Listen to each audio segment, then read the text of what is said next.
I think of Amazon as a gigantic department store with half of it being a farmer's market.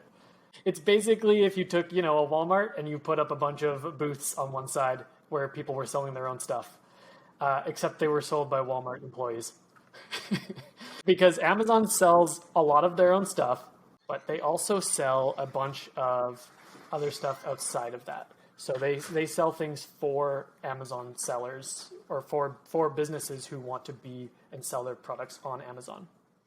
People think they're their competition, but they're actually an amazing tool that you can use as a business to get your products to more people. An amazing sales channel, really.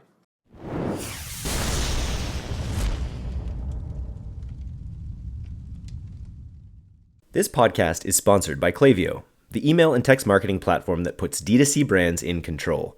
If you're the leader of a D2C brand, you need a platform that hustles as hard as you do. Klaviyo unlocks the power of your e-commerce data so you can personalize and automate messages that keep customers coming back.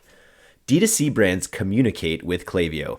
Start for free at klaviyo.com/DTC. That's KLAVIYO.com/DTC.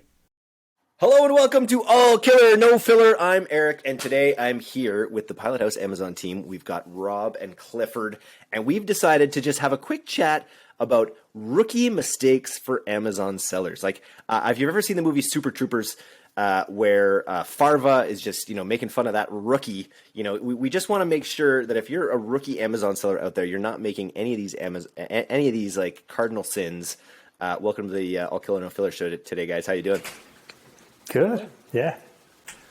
Nice. Who's going to start off with the number one thing that they think that rookies need to avoid on Amazon? I'm going to let Clifford kick it off because he wrote an article on this, actually. Oh. Okay. Yeah. So I think the number one thing, which applies to most businesses who mainly aren't selling on Amazon, is thinking that Amazon is your competition. And we see this a lot. This even made it in I think it was the National Post or Globe and Mail, some national newspaper in Canada, where someone was demonizing Amazon as their main competition. I use this analogy a lot, and I will continue to come back to it because I like it. And it's how I explain what I do to my mom. I think of Amazon as a gigantic department store with half of it being a farmer's market. So you have, it's basically if you took, a Walmart and you put up a bunch of booths on one side where people were selling their own stuff, except they were sold by Walmart employees. Got it. That's what Amazon is. Okay, yeah, I'm with you. That makes sense. Because Amazon sells a lot of their own stuff. Totally they do, which is bought wholesale and then sold through their website. But they also sell a bunch of other stuff outside of that. So they sell things for Amazon sellers or for businesses who want to be and sell their products on Amazon. So people think they're their competition, but they're actually an amazing, useful tool that you can use as a business to get your products to more people. An amazing sales channel, really. And so what do you do to overcome that? Like, is it literally just saying like these sales, is it sort of about proving that these sales wouldn't have happened otherwise in a way? Or like, do you have data on how much incremental lift you're getting in terms of sales when you tackle Amazon? I think it's just recognizing the fact that your competition isn't Amazon. Your competition is the brands who are already on Amazon. So if you're selling towels, Amazon's not your competition, but the other brands selling DTC towels on Amazon are. So you're missing out on the people who are going to Amazon to buy your item. Got it. Versus like if you're just thinking of like, oh, Amazon's like a demon out there, then you're just missing out on those sales. Nice. Yeah. All right. Well, you heard it here first, folks. Amazon is your friend, not your competition. And it's amazing. I'm sure you guys run into all the time because we work with brands on the Facebook side and all these other traffic sources. You're probably surprised sometimes by the brands that are coming to you that don't yet have like a really sussed out presence on Amazon. Are you finding that you're surprised by that sometimes? Yeah, sometimes. And a lot of brands treat it as something that we see commonly actually, which isn't necessarily an overly bad thing because they come to us and they've set up Amazon, but they did it a while ago. They didn't put a lot of effort into it, and they just sort of left it there. And it's been ticking along, getting some sales, but now they're realizing that, oh, this actually like needs a lot of work and needs expertise and needs a whole depth of knowledge to make it scale. And then they come to us, and we're able to sort of jump in there and take it to the next level. Is thinking Amazon is your competition, is that something that just blocks people from even just putting any energy into it at all? Or does it also hamper them like with their approach on Amazon? Do people kind of still take a guarded approach when on Amazon sometimes? Yeah, I would say. They, I would say most of the time it'll be that they just don't sell on Amazon at all, and they avoid it kind of like the plague, and they act like it's fully their competition, like it's just another. They're just selling competitor products. But like Rob said, I think most of the time your competitor brand that you're used to competing against just happens to also sell on Amazon. So I don't think it usually affects their approach. I think some brands might be scared that Amazon's going to knock off their products because they do that sometimes. But I think that's if you start to become a successful DTC brand at all, yes, Amazon might not have the data from you being on their platform, but they're already aware of you and ready to knock off your products anyways. Yeah, I think that's fair. Oh, well, it's not fair, but it is what it is. Okay, so that's the number one thing that people are, getting wrong about getting into Amazon. Then once they're actually in Amazon, what do you have here as your second biggest rookie mistake that people are making as Amazon sellers? The one I like to call out is actually kind of funny because it's following Amazon's best practices. And by that, I mean not best practices to sell on Amazon, but the best practices from Amazon that they'll give you in terms of how to sell. And to get an idea of this, you can go to like any traditional CPG company. For the most part, if you go to Amazon and look, they'll be sold by what's called Vendor Central. So that's where you sell wholesale to Amazon, and then Amazon resells the product. Vendor Central listings are very typically set up with Amazon's best practices. So they have titles that aren't keyword optimized. They have bullets that aren't keyword optimized. They're not maximizing their A+ content. They're not maximizing their image placements or their videos. And it's very lackluster and just not an approach put into in listing. So if you follow those guidelines to the T when you set up your Seller Central listings, they're just not going to be good. Jeff, are you listening? Mr. Bezos, why isn't Amazon putting their best foot forward and, utilizing their own tool to its maximum? Like, why would they be putting listings in that don't have properly SEO titles and things? I think it's just an effort standpoint. Like, yeah. They assume they'll sort of get the sale anyway. I don't know if Clifford's got more to say on that. Yeah, I think they're usually better for the consumer. Like, a lot of the time, Amazon's best practices are better for the consumer. They're not clogged. Like, a properly optimized Amazon listing is not usually that pretty to look at or read because it is stuffed with a lot of text. Yes, it might be useful text if you do a good job and do a good job selling your product, but something done to Amazon's best practices, although it might not be optimized for ranking on their algorithm, can still, I think it does fit it does look really clean from the consumer perspective, but Amazon's algorithm is what it is, and it's built to grab keywords, so you kind of have to take advantage of that if you want to compete against every other seller who's taking advantage of that. Totally.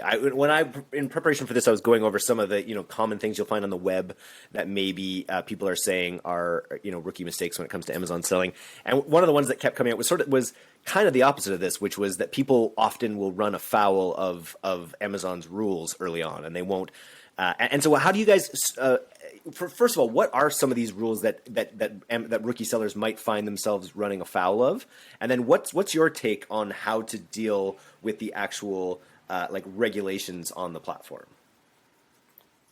So regulations you do have to follow to an extent. Some easy ones to get wrong are so your hero image has to be on a plain white background. It's not supposed to have any badges or props, additional things in it that aren't included in the package. That one you can sort of, you can play with to an extent, but they've gotten pretty hard on badges and stuff like that recently. Your listing just gets suppressed, then you change your image, and then it goes back up, so it's not a big deal. You're not supposed to capitalize the first chunk of bullets. We do, doesn't get caught. Again, it's not a big risk, but that's something that can get flagged. Same thing with using emojis in bullets. Typically, we do use them. It is breaking a rule, but it doesn't really get flagged much. It's similar to the relation to these best practices as well, right? Where it's like you can toe over the line you can put your toes over the line for some increased performance, but it may not be the thing that they want to suggest to the masses. Mm-hmm. Yeah. Interesting. And that can go farther, where if you go too far by trying to go outside of it too far and use things like there's a lot of I'll call them trigger words that will trigger Amazon's bots to immediately take down your listing. So if you say things like antimicrobial or antibacterial, or in any way insinuate or use an ingredient name that might be an antibiotic or a drug of any sort or anything like that, your listing is immediately gone, and it's difficult to get it back up as well a lot of the time. Like we now have a pesticide trained buyer because at one point one of our listings got flagged as a pesticide for using some specific ingredient word. They definitely were not a pesticide, but the only way to get it back up was for him to literally take the pesticide training course that Amazon has to be able to actually get the listing fixed. Yeah, so he had to get approved to sell in pesticides, even though he was just trying to get it out of. But to get to that section, you had to do the training. So it's just ridiculous. Wow. What other categories do people really need to be careful around using language from? Adult. That one's a bit like, we had a paddle product get flagged as an adult product, but it was like a sporting paddle, not an adult paddle. That one was a bit hard because I don't think it was a particular word that like immediately flagged it, but it was just the bots misclassified it, so we had to get it back. What's the stance on Amazon on CBD right now? Do you guys know? I remember when I was in CBD a couple of years ago, I think people were sneaking it through in some ways, but it was definitely not supposed to be available. Yeah, there's lots of people selling it, but we won't touch it because it's pretty easy to get. Like, you can put in a whole bunch of effort and it can just disappear overnight. Yeah. So just like the farmers who show up at the farmers market to sell their CBD cream, right? They can't control all of the farmers always that show up to the farmers market. Mm-hmm. In this metaphor, 100%. Nice. Okay, Clifford, what about you've got a point here that people like rookies. Do rookies even get into Amazon PPC? Is my question, and what do you recommend for people getting rookie sellers going into the Amazon PPC environment? Yeah, there's like tiers of Amazon PPC knowledge, I think, where you'll start out and you'll just run auto campaigns and some like broad match of your main keywords for your product, and you just kind of let that run. You move maybe some search terms around, and that's like your PPC setup. From there, people will make campaigns that are in different exact match, phrase match, broad match, and they separate those out, and that's kind of the extent of it. And then beyond that is having some really strict campaign structure and organization. And that allows you two things. One is really separating out and being able to judge your performance and have different goals and, ROAS goals or different performance goals for each campaign separately, depending on what it's targeting and what it's advertising. And then also just getting an idea of not just the performance of it, but being able to separate out like your budgets and bids and whatnot based on what it's advertising and what it's targeting. A big one that we see all the time, literally all the time, from the smallest brand to the largest brands, is they don't separate out their branded keywords or branded their own products either when they're doing either their targeting or their campaigns at all. So we'll see a lot when we're auditing potential clients that a lot of their their campaign success that they think they're having, that they have this amazing ROAS or whatnot, is a lot of it just driven by their own keywords, that they could have had a much more efficient campaign running there with much more efficient bids if they would have separated that out. So having very... So you would have been able to, in theory, bid lower for your own branded keywords and then bid more aggressively on broader keywords? Exactly, yeah. Yeah, that seems like a boner. That's the first time I ever said that on the podcast. Declan, you can edit that out.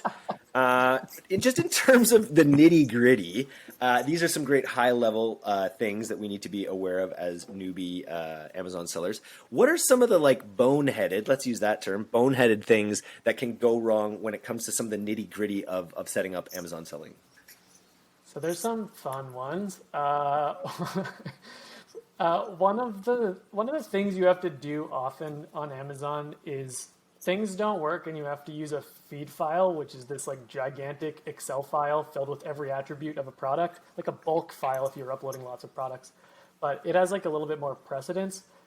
But if you have multiple sellers inside your Amazon account, if you have the wrong one selected on a different tab and you upload that file, those products will go to that wrong one that you now uploaded, and now you will have an account with the products from the other account. I'm not going to say that this has happened, but this is just something that can possibly happen if you don't have the right thing selected. Specifically on, this is going to affect more agency listeners than it will brands, because most brands will be having their own account that they're not making these errors on. Yeah, that one. But I could imagine, I bet anyone listening who's had that happen to them is probably just going oh my God, that was some terrible pain. Yeah, that one for sure. Yeah. Nice. What about with your A+ store? What are mistakes that people make with their A+ content in store? Using boastful marketing language. This one's a hard one to get around, because you do want to, as marketers and as direct-to-consumer marketers and trying to write compelling copy, you do want to be boastful and sell your product.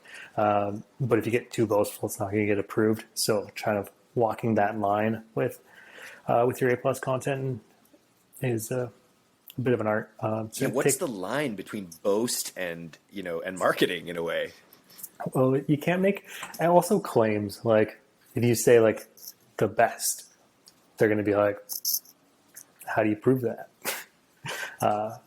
Any other claims like that, you'll have to make sure are cited. So if you actually do have claims that are backed up by research papers or research or whatever, then you can provide that or link out to it and then use those claims. Nice. And then we have one other point here to discuss about the nitty gritty of Amazon issues. What are some of the mistakes people make around Amazon inventory, labeling, and support? So I've put in our notes here that expecting them to use common sense is probably the biggest mistake you could make, because they will not.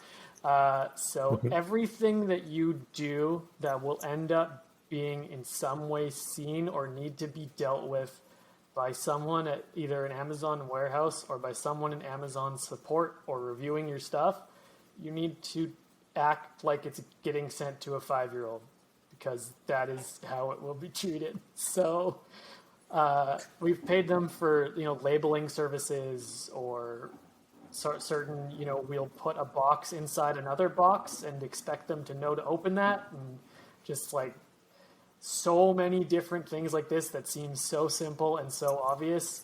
They'll just fully mislabel products that very clearly have the name of the product on the sticker that they're putting on it, and they're putting it on the wrong one that's in the same box as the other one that they're supposed to be putting it on. So literally anytime you expect them to use common sense, that is a mistake. You should never do that, and write everything with very, very clear instructions. I think that's great. I was just talking about on the podcast this week with Chase Diamond about just with customers and this idea of explain it to me like I'm 5, which I think is from My Cousin Vinny. I think that's from that movie originally. But that's whether it's when you're directing people to your CTAs or whatever it is you're doing on the page, that sort of mentality of just don't you can't really underestimate how simple you should be making things, whether it's in your marketing language or in how you deal with Amazon. Yeah, Nice. very, very true. And on inventory, very clearly record what you send to Amazon in what boxes, like packing slips, like make it look official.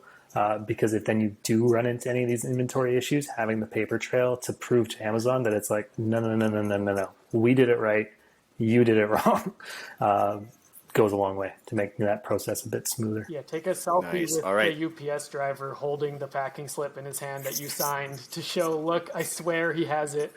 It has all the right stuff in it. Because if you don't have that, then it's good luck getting your money back for the box that Amazon lost.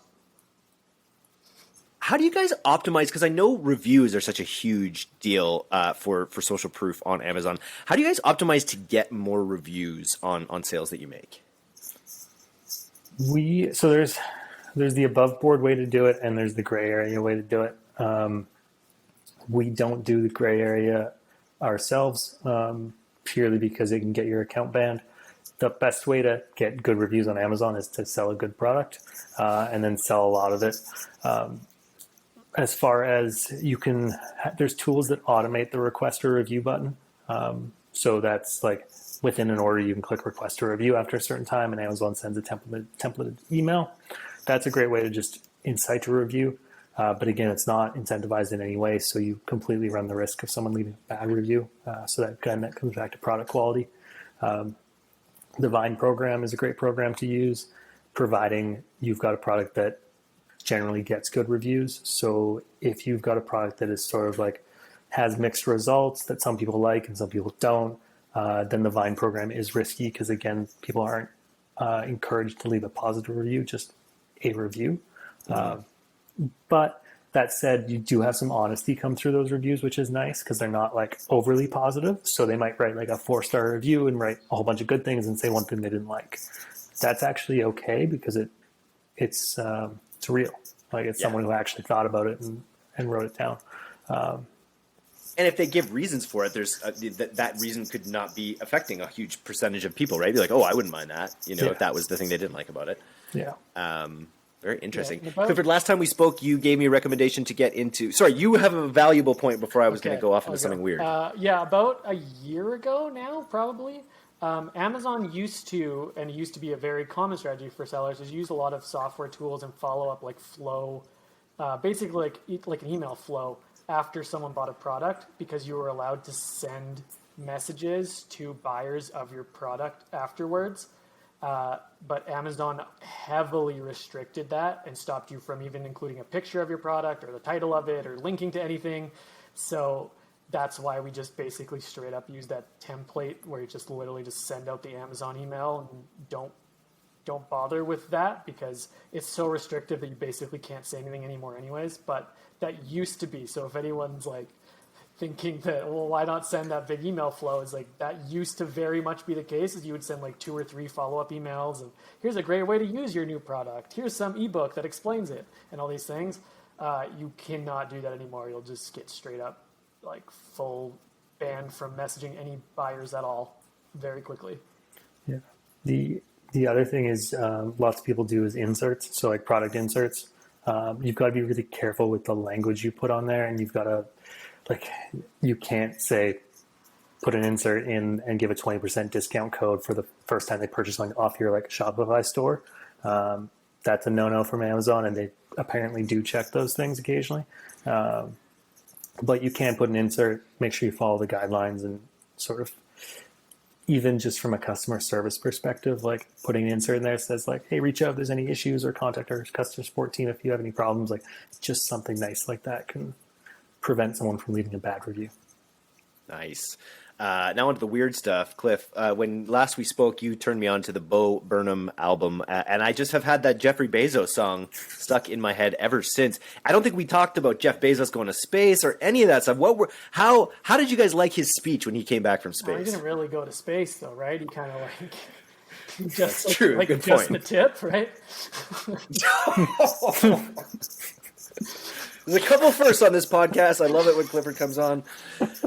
That really was. To me, I just was blown away by some of the tone deafness of that. When he came back and was he screaming and just thanking all of his underpaid Amazon employees for getting him there. It just seemed like a really interesting cultural moment. The fact that he just looked so much like Dr. Evil, I don't think anyone needs to draw that comparison. It's been, that horse has been beaten to death, but some wild times we live in. Yeah, no, that's a great point too, because when we mention, don't expect the Amazon workers to use common sense, like you don't know when the last time they got to use the bathroom was, right? So you better, when you send in your product to get labeled, they might be a little stressed out, so give them a break. Amen. Well, any other recommendations for me? I know you're still listening to the Bull Burnham album constantly. I know Kanye comes out tomorrow. I'm very excited. Well, we'll see. I've been Lucy in the football before with Kanye, so we'll see if he puts out his album. Anything else you guys are enjoying these days? I've been dabbling back into Mad Men a little bit just because it's hilarious to work in advertising and watch that and just be like, oh, the good old days. I was just referencing Mad Men the other day. It is an incredible show. I think I'm due for a rewatch on that as well. Nice. Anytime we have internal conflicts, there's always a Mad Men reference of how they dealt with this on Mad Men. Usually not the best solution, but a solution. Yeah. Like that time they had to get that project done, and they all took those vitamin B shots. Tweaked out for 48 hours.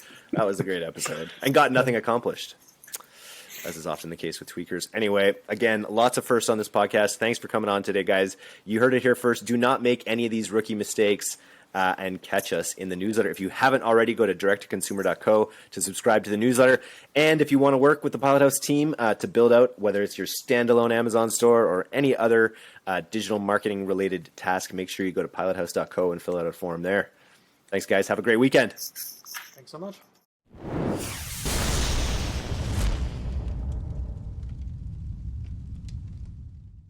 Thanks so much for listening to today's episode. If you're not a subscriber to our newsletter, you can do that right now at directtoconsumer, all one word, .co.